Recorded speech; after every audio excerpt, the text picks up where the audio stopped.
Welcome to the Pirate Broadcast, where we interview interesting people doing interesting things, where you can expand your connections, your community. Kindness is cool and smiles are free. And let's get this party started. And it's another beautiful day for a Pirate Broadcast. And I hope you enjoy this episode, because I know I will. And I just wanted to extend the invitation to share, subscribe, and do all of the internet things that are required to keep this thing alive. So today we have a special guest that has also done a few shows here and there. You might have caught him on the airwaves now and then. So Professor Pete Alexander, how are you today? Fantastic, Russ. Thank you so much for having me on the show. Oh, it's a pleasure. It's a pleasure. And I love the fact that we're here. And finally, it's not often that we have an opportunity to catch up with people in our busy lives. And I use this opportunity to, reach out, meet a new friend, refresh a connection and have a conversation that is just unique to this time and space. So welcome to the Pirate Broadcast. And thank you for being a pirate now. So you're officially a pirate. So I want to ask you, how did you arrive here? You've climbed mountains, you've sold stuff, you've stressed out, you've learned how to not stress out. Tell us a little backstory for those that don't know you. Oh, sure. So stress and I have had a long relationship. I mean, it goes back to my dysfunctional childhood. But as an adult, what happened where the stress really started coming out was back in 2008. It was a perfect storm. Can you imagine, Russ, we've all had those times where we're completely emotionally and physically just spent. And it was happening to me. I had my dad dying, and he had to have all his affairs taken care of. My mom had major hip surgery and needed her care. I had a small, thriving business with several employees that I had to manage. I had two kids who were very small back then. And oh, by the way, I had a marriage heading for a divorce. So just a few things going on. And perfect storm. Perfect storm. Ended up with stress-induced diabetes. Nobody else in my family has it. Yet, when that happened, did I listen to my body about what stress was doing to it? No, of course not. I kept burning the candle at both ends for another 10 years. And then what happened was I ended up in the emergency room, and my very first ever visit for 3 days in the ICU with a severe case of diabetic ketoacidosis. And so for the listeners who don't know what that is, my body was eating itself alive because of my stress. Yeah. And here's the absolute crazy thing. So get admitted. The doctor said I was 1 hour from being comatose. I get into ICU. My boss knows that I'm in ICU, in emergency room in ICU. And on my second day in ICU at about 6 a.m. in the morning, I get a text. And my boss says, "You have a webinar you need to run at 8 o'clock. What are you going to do about it?" And mind you, when I was admitted, and for the first 36 hours that I was in the hospital, my blood sugars were so high that the medical grade glucometers could not even read it. So that meant that my sugars were over 800. And normal is between 80 and 100, so 8 to 10 times higher than it's supposed to be.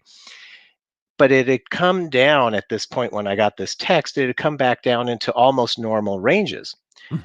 I see this, I start to freak out and stress out. I start pushing the envelope of my phone as hard as I can to try and reschedule this. And every half an hour, the nurse would poke me to see what my blood sugars were. And she comes over and she checks it, and she sees that, or shows me that my blood sugars have been going down. And now all of a sudden we've got, I'm trying to do this on the camera here, 90 degree angle going straight up. Yeah. And she says this one thing to me. She says, "You realize that's what put you in this hospital bed in the first place." And that was finally my epiphany moment. And it was like, what am I doing to myself? And so the next day I got out. The day after that, I had a conversation with my boss. I resigned. Fortunately, I had managed my money enough that I didn't need to have that full-time salary, Uh-huh. and I focused on myself. I started trying all these different stress relief tools and techniques. And what I noticed was that not only was my stress going down, but so did my blood sugars, my weight, and then my energy was going way up. It was like I had discovered the fountain of youth. Oh, And wow. so yeah, so my friends Epiphany. and epiphany, Yeah. and my friends and family and peers all said, you ought to write a book about this. And so I decided I'd just write a book, and it became an Amazon bestseller. And now I'm coaching others because I totally believe that anybody can reach their full potential if they can get a handle on their stress. Yeah. I have I've never been a high stress person. I've been a very low stress person in high stress situations. Mhm. So it comes out in a different way. I still think it affects us. I still think the stress that we place ourselves in, and constant stress over time, I think is even more um, disrupting to our psyche and Mhm. our bodies, because you're not designed. I don't think we're designed to be in a stressful situation over long periods of time. No, You no. know, and right now a lot of people are in stressful situations, and and I'm seeing that, and I'm seeing the cause and effect of families and friends of being closed in a house where they're used to going out and doing things. So I encourage you to you know do something for your stress. Anyone that's watching, anybody that Yeah. can stand it. And what are some things that you have discovered along the way in pulling from your book and your experience and your knowledge? Uh, what are some things that people can think about doing? I know for me, it's, meditation. This show is kind of therapy for me. It's, as I could highlight Professor Pete, and we can have a great time in a conversation. And what are some other things that people can do? Well, I think with the current situation that we have, one of the ones that I love to impart on other people is what I call, don't try to control the uncontrollable. And that is so relevant for right now, Yeah. because here we are 2 months ago, government starts shutting things down, right?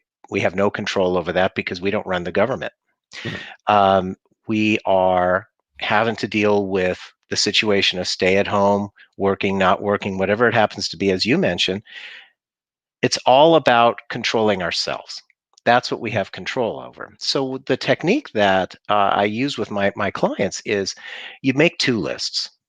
One list is your controllable in a situation. So let's take COVID-19, Yeah. and let's say, what can you control and what can't you control? Because we as humans, in any stressful situation that we're faced with, we tend to worry about all of it, Yeah. and we'll manifest that in different ways. But as you referred to it a little earlier, that we're not designed for long-term stress. That's because our bodies are still designed from the back in the Stone Age, when the stress was only to outrun a saber-toothed tiger or a T-Rex, right? Yeah. It's not for the thinking and constantly worrying about stuff that drop Yeah. the adrenaline and cortisone constantly into our body. So if you make these two lists, and you say, okay, what can't I control? I can't control the government, whatever they're going to do. I can't control my neighbor, I Mhm. wearing his or her mask. I can't control people in the grocery store wearing their mask or not. Yeah. All I can do is control myself. So I can choose to wear a mask. I can choose to play the victim role, or I can say, you know what, I'm dealing with this in my own way. I'm going to go, I'm going to do whatever I can at home, or go for a walk if you're allowed to go for a walk, but I'm not going to let this beat me. Yeah. It's all a matter of a mindset. So you list out both the uncontrollables and the controllables. And then, instead of, what we typically would do is 50% of our mind share is on what we can control, 50% is what we can't control, and it's just totally wiping us out. We Yeah. do as much of 100% on what we can control, because we can affect change there. And if we can affect change there and we feel like we have control, naturally we're going to have lower stress, because when we feel like we're in control, our stress goes way, way down. So rather than trying to dismiss what you don't have control over, you want to focus in on the control that you have Absolutely. and resolve the issues that you can deal with at that point in time. So Correct. that's fantastic. I love that. And I like the idea that, okay, and it's kind of along the same lines as, making progress builds momentum and confidence. And if when you Mhm. have confidence about something, even if it's a small item, then you can focus on the progress and the momentum that you can build with that, rather than focusing on the things that you don't have to worry about. And that's it's a big challenge for a lot of people, especially in this day and age where they're surrounded by social media, a lot of noise. Mhm. The news is telling us. If you listen to the news, I mean, it seems like uh, just kill your TV, just Mhm. kill it, and then start learning a skill. Learn something positive that can build momentum, that is resilient in these kinds of circumstances. Absolutely. Yeah, you use the time wisely. Yeah. If it catch up on reading books that you wanted to read, or a lot of us have a some sort of dream that we had that we wanted to build. And if you've been given this extra time to do it, why not work on it? Sketch some notes out, do Yeah. something about that. Even if it's taking one step further. Let's say if it was the book that you wanted to write. Mhm. Well, okay. So the what I did with writing my books is one of the first things I did was come up with a first draft table of contents. What Uh-huh. would it's just basically that What would it that look like? skeleton.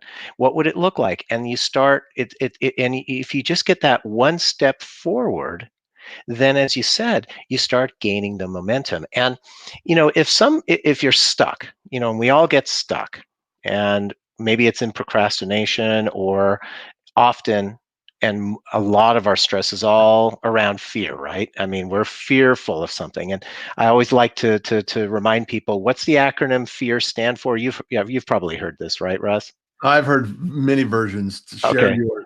It's fictional evidence appearing real, Yeah. right? So we stress ourselves out. Believe it or not, nobody else is going to stress us out unless we allow them to stress us out. So, Yeah, exactly. so what I love to impart on people is, if you're stuck because you're worried about failing, ask yourself this question: Mhm. what would I do if I knew I couldn't fail? Now Yeah. think about that. If you think of that question, it opens up the world of possibilities. So let's say you come up with that first draft of your book, the table of contents, and you look and you go, that's not going to be blah, blah, blah, blah, blah, blah. But then instead say, what would that look like if that was a bestseller? Well, and here's the thing is if you have an opportunity, how would you feel if you said, I wasn't an author and now I'm an author? Very good. You know, Absolutely. how does that feel to you? Does that feel exciting? Does that feel inviting? Does that feel encouraging? Does that Yep. feel like building forward motion, momentum? And fill in the blanks. It could be author, it could be podcaster, it could be uh, you know, runner, it could be mountain climber, it could be fill in the blanks. Yeah. It's something that we really have to think about, and what brings you joy, because the journey can be a marathon. So don't think Mhm. about what I can do today, as much as what do I want to feel like today, and how do I want to use my time to bring that feeling to the center of my activities. So it's Absolutely. Yeah, and it's that emotional connection that you're talking about. And I love that you say that, because that's one of the common things that I'll do when I'm doing goal setting with clients is, after we decide what's that aim? I like to call it the aim. What's the aim that they're going for? The ongoing thing, not just, okay, I want to scale Kilimanjaro or something like that. It's what is scaling Kilimanjaro mean to you, right? yeah. Because that's the higher level. What does it represent in your outcome? You know? Exactly. Exactly. So, getting that emotional connection, because that's going to drive you. And I love that you say about what brings you joy, because one of the easy techniques that I mentioned to people, you know, on a day-to-day basis, Mhm. we could be having a great day, right? And all of a sudden something or someone comes along, and all of a sudden our day starts going sideways because of that, right? if you have if you create a joy list of things that bring you joy, and let's say it's only two, three, four, five things, just a Uh-huh. simple list, and Yeah. you pull that list out either off from your phone, or you have it in your wallet or your purse, and you look at that Yeah. and you just focus on one of them, Yeah. that can bring you back into alignment and keep you moving forward. Smiling can do that Smiling, same thing. absolutely. Smiling, it actually has a chemical reaction in your brain, and Mhm. laughing is the same way. As Yep. it's like, just take a moment and find out what really creates that for you, and have that in your back pocket. Yep. So when you're feeling stressed out, when you're feeling challenged, you can actually just take a moment, pause, and just reflect on something that's a little better in your life. So, Exactly. And it's the smiling, you're so right. And it's, in fact, it's summertime now. mhm, And what we put our sunglasses on. We think that we're putting our sunglasses on just to keep the light out from our eyes, but from a chemical standpoint, mhm, if we're smiling and we put our sunglasses on at the same time, uh-huh, that is a double whammy of positive for our bodies, because what happens is when we squint, it uh-huh. our body thinks that we're stressed. So if we're not squinting Mm, because we have the sunglasses on and we're smiling, boom, boom, it's a double whammy. And the laughter. I'm a laughter yoga instructor, uh-huh, and one of my favorite techniques that I like to use is, if you imagine, let's say that you receive a bill, either email or in the snail mail, whatever it happens to be, that you were not expecting. uh-huh, And rather than going, "Oh crap, here we go again," what you do is you hold pretend to hold the bill in one hand, you point at it with the other hand, and you just laugh at it for about 20 seconds, right? You'll yeah, feel better. And so the technique doesn't just work for a bill, it can work for a text, an email, a phone call, something that, again, going sideways. If yeah. you just laugh at it, it just puts, and what people don't realize is you don't have to have a real laugh. Our bodies don't know the Don't know difference the between difference. it just knows that you're laughing. And Yeah. so if it knows that you're laughing, it's going to give you those positive benefits. So I so encourage people to do force laugh. I mean, you don't have to put a joke or a a cat video on or something like that. So I want to give a highlight out to a couple of people that I can was here. 4% left in its battery. Looking forward to hearing it until zero. I Thank you love so that. much. Thank you so much for being here. And it's like, I want a patch, but I don't want to lose an eye. And those are uncomfortable to wear, let me Yeah, tell you. exactly, exactly. So wow, almost my story. And Oh, so great. he's got, that's the funny thing, is we have so many parallels in all our lives that if you pull the thread long enough, there's always something we can connect with. Yeah. So Kathy Spooner, good morning from Southwest Nevada. Is it? I'll get there. Kathy's laughing at us, so Well, we get good. there. You know what? We're laughing. That's what we need Yeah, to do. Con's here. Good morning, Russ and Good Professor morning, Pete. Con. Ahoy, Pirates! Thank you so much for being here. And then Wendy. Wendy is such a wonderful. She just launched a podcast, so if you're not connected with Wendy, go out and support her as well. And Congratulations, then Wendy. Arcott's here. Good evening. He's on the other side of the world. It's a little later. He's in the future. So uh, good evening and morning to all pirates. Oh, yeah, I just attended a face yoga practice seminar. That's There we fantastic. go. So, and then we're nice to meet you. Thank you so much. I love that you're here. Thank you so much.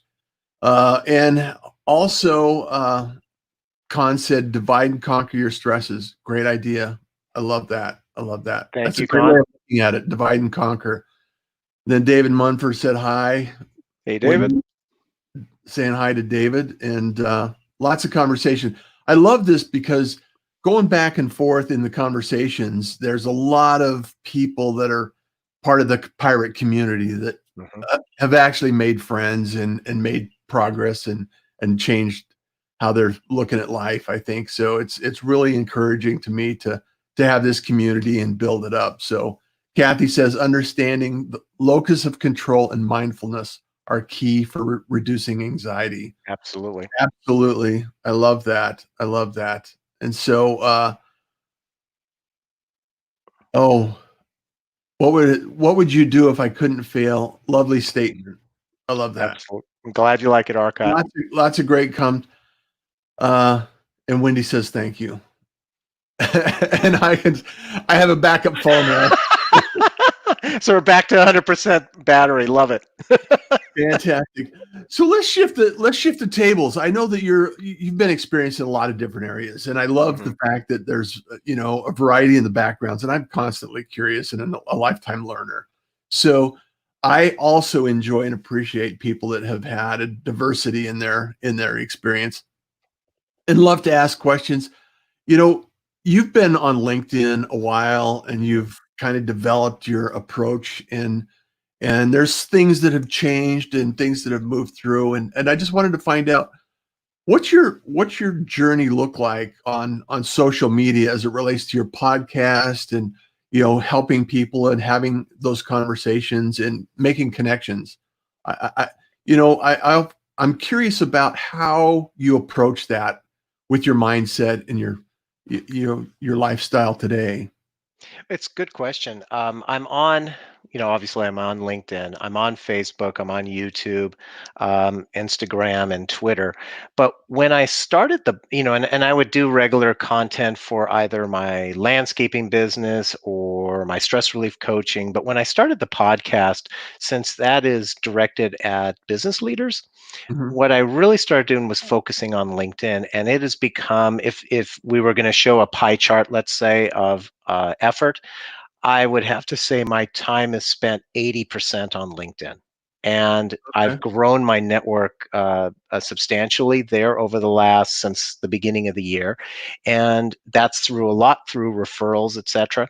And I found that I've actually made some fantastic connections. It used to be, the approach with LinkedIn prior to 2020, what I found was that I thought, okay, I only should use LinkedIn and connect with people that I've met or had met at a conference, worked with, a friend that at another company, or a friend at an existing company. And then I realized, you know what, if you just do that, you limit yourself. Yeah. And a perfect example is you and I being connected. Yeah. I got a connection to you through a referral from a guest that was on my podcast. And then all of a sudden I started watching your shows and stuff. I thought, what a fantastic connection. And I never, if I would have taken that mindset of, oh, I shouldn't connect with anyone that I haven't at least had a Zoom conversation with, or Right. something Right. like that, or had some sort of correspondence with. So now, I'm always open to new connections and finding out how I can help them, and being able to spread the word, because I do a lot of content, free content on LinkedIn, and my true belief with that platform is I want to give back to the community. Yeah. I'm not, my content's not gated. The weekly stress relief tips that I do, I'm picking up one from my book. I've got like 120 in my book, and each week I pick one and I talk about it, and it's 1 to 2 minutes. And it's that's the bite-sized thing where people can take a tip, give it a try. If it works for them, fantastic. Run with it, use it anytime you need it. And if Yeah. it doesn't work, what's the big deal? You 1 to 2 minutes, try another one. Nothing ventured, nothing gained, right? Absolutely, absolutely. So, Well, and I think you're right. And everybody has a different approach to LinkedIn, and for myself, it's like I don't know who I'm going to touch. I don't know whose life, and it's always amazing to me. I'll receive direct messages on occasion from people that I've never had a conversation with. They've never appeared, they've never made a comment in a post or anything like that, and they'll just say, "Hey, Russ, thank you. keep doing what you're doing. I'm inspired and, Yeah. Appreciate you. And it's just like those moments in time are just really, that's why we're here, is to help others, at least see the light at the end of the tunnel, or, Absolutely. and maybe help somebody smile or make a difference in somebody's life. If I can impact somebody every day, whether I know it or not, it's not really important. Whether it happens, if I don't show up, I can't help anyone. Right? That's exactly right. It's true. And Yeah. and sometimes that's half the game right there, is just Mhm. showing up. And I Yeah. can't, I totally concur with, having the people who just out of the blue reach out to you. I mean, I've been doing so much pro bono coaching given this crisis and stuff, and Yeah. these are people from all over the world. And it to me, I'm very grateful for that, because without the platform, I wouldn't be able to touch that many people. Yeah. Thanks, everyone. You know, Con says, enjoy listening to both of you. My stress is already going down. Con, Awesome, Con. thank you. Con's a pirate, so he's very well versed in the pirate community. So, and I think right now, more than any other time, I mean, we're all going through this thing together. And I see a lot of polar conversations taking place in the communities. And it's like really political. And it's like, folks, we're all in this together. Let's get a grip on ourselves. Whether you believe one thing or another, it's still, the fact remains that we have to work together to solve this Mhm, problem, to get through to the other side. mhm, And conflict and battles and it doesn't help. It doesn't help solve the problem. mhm, It doesn't. It's like, okay, I've run projects in corporations and large organizations, and it's like anytime you have a project and something goes wrong, rather than blaming somebody and say, okay, it's all your fault, what we approach it with is, okay, what can we learn from it, and how can we move forward together? mhm, How can we learn how to improve this so it doesn't happen again? And it's really more about a learning experience and a growing experience, rather than a blame game. And I think mhm. too many people get in the victim and the blame game, and that actually enhances our stress and causes too many problems. And it's just like, let's not go there. Let's encourage people to stay away from that direction. So Absolutely. Yeah. I mean, when you play the victim role, the blame game, you're just wallowing in that negative energy. And instead, if you look at the situation, there's always different perspectives on it. But yeah, the reality is, our perception is our reality. yeah, So if we believe that we're a victim, we're going to play that victim role, and that is going to be something where we're helpless. If we're a victim, we're helpless. We can't do anything about it.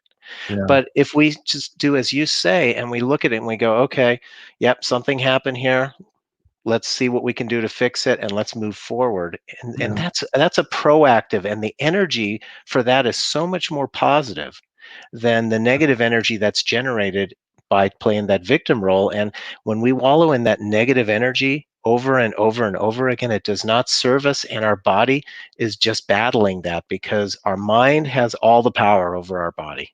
And you'll end up in the ICU, just like Yes, Professor. you will. Yes, you will. Although I wasn't in the victim role, it was just I overworked myself. That's Yeah, the problem. And this total stress craziness. And putting, yeah, and that's the thing, that for the listeners, you know, it is not a good trade when you're trading your mental and physical health for your career or other responsibilities. Trust me, because I did a lot of personal values work with an organization I worked for in the early 90s. And back then, the technique or the workshop that the company would sell to organizations would help employees find out what their top five goals, top five personal values were, uh-huh, and then you would align that with their jobs, with the intent that if their personal values are aligned with their jobs, they're going to be more loyal, they'll be more productive, more happy. Back when I did that, my top five goals did not include personal health.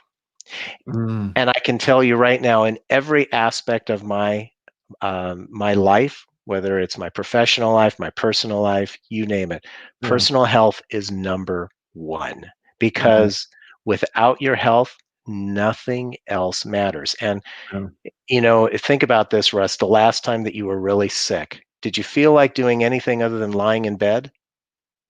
If it just Yeah. you don't. And No. and if you can't, if you are Well, just want to be lying in bed, yeah. you're no good. You're no good to Well, I your was lying. significant other. What's I had that? E. coli. Oh, okay. So yeah, So did you really want to do anything I didn't for want work? to. I wanted to die. It's like, Exactly. That's the like, thing. ah, So this is if you not good. This is not good. So, exactly. so let's all work together. Let's put the positive vibes out to the world and make sure that we have, I mean, it's right now in my location. It's Friday. It's morning. It's a beautiful day outside, and I love the fact that we're here and we're having these conversations. So, what would you love to, before we wrap up today? What would you love to leave with the world and to encourage people to think about throughout the day or the evening as they're venturing down their path? Well, my absolute number one favorite stress relief tool is Mhm. gratitude. Be grateful for what you have. And it's like there's a writer, Neil Pacheca, I think I said his name right. He wrote a book, The Happiness Equation, and he talks about in the book this uh, topic of remember the lottery. And what he says is that in the entire history of the world, there Uh-huh. have been approximately 116 billion people to have lived. Today, there's roughly 7.7 billion that are alive, Mhm. meaning that roughly, if you do the math, 14 out of 15 people who've ever lived on Earth are dead. The fact that you woke up this morning means you have already won the lottery. Yeah. And if you wake up and you go, uh, it's another day, Yeah. ask yourself this question: is there anyone else in the world having it worse than me right now? And if you truly answer that honestly, it Yeah. should snap you out, because we should have gratitude.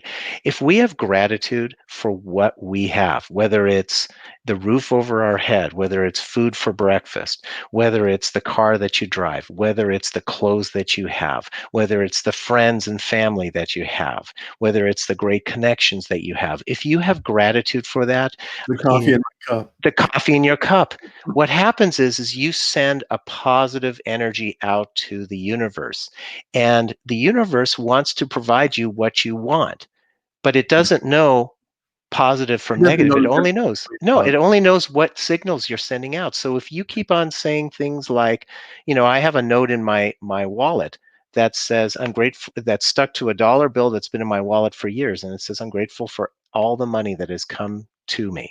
And I look at that, and on my monitor, I have the gift of health is keeping me alive. Thank you, thank you, thank you. Yeah. The those kind of things, if you have gratitude. And my wife and I, every night before we go to bed, I ask her and she asks me, what are you grateful for? Yeah. And my very first one is I'm grateful for my health, because all else is secondary. And then I list out the various things that come to mind that happen to me during the day that I'm grateful for. So, I really, really can't emphasize enough to the listeners to be grateful, because it's a positive energy. And if you can get into a mindset of gratitude, Yeah. everything else will start falling into place. I wake up every morning and the first thing I typically type on my screen is gratitude. So, and Excellent. it's and it's as a result of, like you said, I have a roof over my head. I have clothes in the closet. I have food in the fridge. I have everything I need. I have all of my needs are taken care of. And, it's just, I'm so blessed and fortunate to be where I am and doing things like this with Professor Pete. So Hey, thank you so much for being here. And I really appreciate the fact that we're here and offering some of these tips and suggestions and recommendations and ideas and thoughts with the world.